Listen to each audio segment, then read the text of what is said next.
सोचिए, अगर आपको पता चले कि आज से ठीक 7 दिन बाद पूरी दुनिया खत्म होने वाली है। एक ऐसा महाप्रलय आने वाला है जिसमें जमीन का एक टुकड़ा भी नहीं बचेगा और सब कुछ पानी में डूब जाएगा, तो आप क्या करेंगे? शायद आप इसे किसी हॉलीवुड फिल्म का प्लॉट समझेंगे, लेकिन आज से करोड़ों साल पहले हमारे पुराणों में एक ऐसी ही घटना का जिक्र मिलता है, मत्स्य अवतार की कहानी। लेकिन दोस्तों, ये कहानी सिर्फ एक मछली और एक राजा की नहीं है। ये कहानी है टाइम मैनेजमेंट की, एक बड़े विजन की और आने वाले संकट के लिए एडवांस प्लानिंग की। आज के इस वीडियो में हम श्रीमद् भागवत महापुराण के पन्नों को पलटेंगे और जानेंगे कि कैसे स्वयं भगवान विष्णु ने एक अनोखा रूप धारण करके पूरी सृष्टि को विनाश से बचाया था। कहानी शुरू होती है राजा सत्यव्रत से, जो बहुत ही धर्मनिष्ठ और सीधे साधे राजा थे। एक दिन जब वे नदी में तर्पण यानी पूजा कर रहे थे, तो उनकी अंजलि में पानी के साथ एक छोटी सी नन्ही सी मछली आ गई। राजा ने सोचा, चलो इसे वापस नदी में डाल देता हूं। लेकिन तभी उस मछली ने इंसानी आवाज में बात करना शुरू किया और कहा कि हे राजन, मुझे इस बड़ी नदी में मत डालिए। यहां बड़ी मछलियां मुझे पल भर में निगल जाएंगी, मेरी रक्षा कीजिए। राजा का दिल पिघल गया और उन्होंने उस नन्ही मछली को अपने कमंडल यानी घड़े में रख लिया। लेकिन दोस्तों, असली खेल तो इसके बाद शुरू हुआ। क्या आपको इस घटना की टाइमलाइन समझ आ रही है? सिर्फ एक रात बीती और सुबह होते ही वह मछली इतनी बड़ी हो गई कि घड़े में हिल भी नहीं पा रही थी। उसने पुकारा कि राजन, यह जगह बहुत छोटी है। राजा ने उसे एक बड़े मटके में डाला, वो भी छोटा पड़ गया। फिर उसे एक बड़े कुएं और सरोवर में डाला गया, लेकिन देखते ही देखते मछली सरोवर से भी बड़ी हो गई। इसके बाद सैनिकों की मदद से उसे एक विशाल नदी में छोड़ा गया, लेकिन कुछ ही घंटों में उस मछली का आकार इतना विशाल हो गया कि पूरी नदी का पानी उसके लिए कम पड़ गया। आखिरकार राजा सत्यव्रत ने उसे महासागर में पहुंचाया, जहां समुद्र की लहरों के बीच उसका शरीर अब पानी के एक तैरते हुए पहाड़ जैसा दिखने लगा था। अब यहां पर आकर राजा सत्यव्रत के सब्र का बांध टूट गया, क्योंकि कोई साधारण जीव एक ही दिन में कमंडल से लेकर महासागर जितना बड़ा कैसे हो सकता है। विस्मित होकर राजा ने हाथ जोड़े और पूछा कि आप कौन हैं? आपने तो मुझे पूरी तरह हैरान कर दिया है। आप कोई साधारण मछली नहीं हो सकते। तभी समुद्र की लहरों के बीच से एक दिव्य गूंज उठी, ओम नमो भगवते वासुदेवाय नमः। वह कोई साधारण जीव नहीं, बल्कि स्वयं भगवान विष्णु थे, जो मत्स्य अवतार में प्रकट हुए थे। भगवान ने राजा से कहा कि राजन, आज से ठीक 7 दिन बाद जब ब्रह्मा जी निद्रा में लीन होंगे, तब तीनों लोग इस प्रलय के जल में डूब जाएंगे और चारों तरफ सिर्फ विनाश होगा। लेकिन भगवान ने सिर्फ डराया नहीं, उन्होंने राजा को एक मास्टर प्लान दिया और कहा कि मैं तुम्हारे लिए एक विशाल नौका यानी नाव भेजूंगा। तुम्हें दुनिया भर की सभी औषधियां और पौधों के बीज इकट्ठे करने होंगे और तुम्हें सप्तर्षियों यानी 7 महान संतों और सभी जीव जंतुओं के जोड़ों के साथ उस नाव पर सवार होना होगा।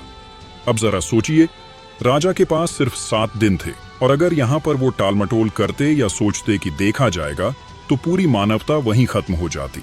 लेकिन राजा सत्यव्रत ने तुरंत एक्शन लिया और अपने सैनिकों को आदेश दिया कि पूरी दुनिया से दुर्लभ बीजों और औषधियों के सैंपल इकट्ठे किए जाएं। ठीक 7वें दिन वही हुआ जिसका डर था। अचानक आसमान काला हो गया, ऐसी बारिश और ऐसा तूफान आया जैसा पृथ्वी ने पहले कभी नहीं देखा था। समुद्र अपनी सीमाएं लांघ चुका था और राजा सत्यव्रत का जो आलीशान वैभवशाली राज्य था, वो कुछ ही पलों में विकराल लहरों के नीचे समाकर हमेशा के लिए लुप्त हो गया। तभी दूर क्षितिज पर उन्हें एक बहुत बड़ी नाव आती हुई दिखाई दी और राजा, सप्तर्षि और सभी जीव उस नाव पर सवार हो गए। लेकिन कहानी में ट्विस्ट अभी बाकी है दोस्तों। तूफान इतना भयानक था कि वो विशाल नाव भी तिनके की तरह डगमगाने लगी और ऐसा लगने लगा कि अब सब मारे जाएंगे। तभी प्रलय के उस अथाह जल के बीच मत्स्य अवतार दोबारा प्रकट हुए, जिनका आकार असीम था और इस बार उनके सिर पर एक विशाल सींग था। भगवान के साथ महान दिव्य नागराज वासुकी भी प्रकट हुए। भगवान के निर्देशानुसार राजा ने नागराज वासुकी की सहायता से नाव को सीधे भगवान के सींग से बांध दिया और अब स्वयं भगवान विष्णु मत्स्य अवतार में उस नाव को मार्ग दिखा रहे थे। नाव पर बैठे बैठे जब राजा और ऋषियों ने भगवान से पूछा कि इस प्रलय के पीछे का असली कारण क्या है, तब भगवान ने एक और चौंकाने वाला सच बताया कि यह सिर्फ एक प्राकृतिक आपदा नहीं थी, बल्कि इसके पीछे एक बड़ा घोटाला था। जब पूर्व मनवंतर के अंत में ब्रह्मा जी सोने जा रहे थे, तब उनके मुख से सनातन वेदों का प्राकट्य हो रहा था। उसी वक्त हयग्रीव नाम के एक महाशक्तिशाली असुर ने मौके का फायदा उठाकर उन वेदों का हरण कर लिया। वेद यानी ज्ञान का स्रोत, और अगर वेद असुर के पास रह जाते तो पूरी दुनिया हमेशा के लिए अज्ञान और घोर अंधकार में डूब जाती।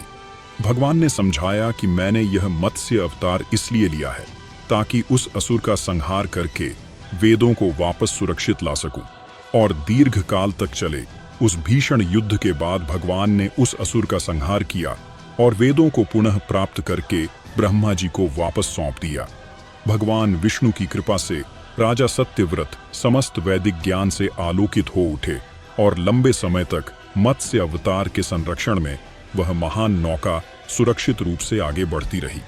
समय आने पर भगवान ब्रह्मा अपनी निद्रा से जागे और उसी क्षण प्रलय का अंत होने लगा।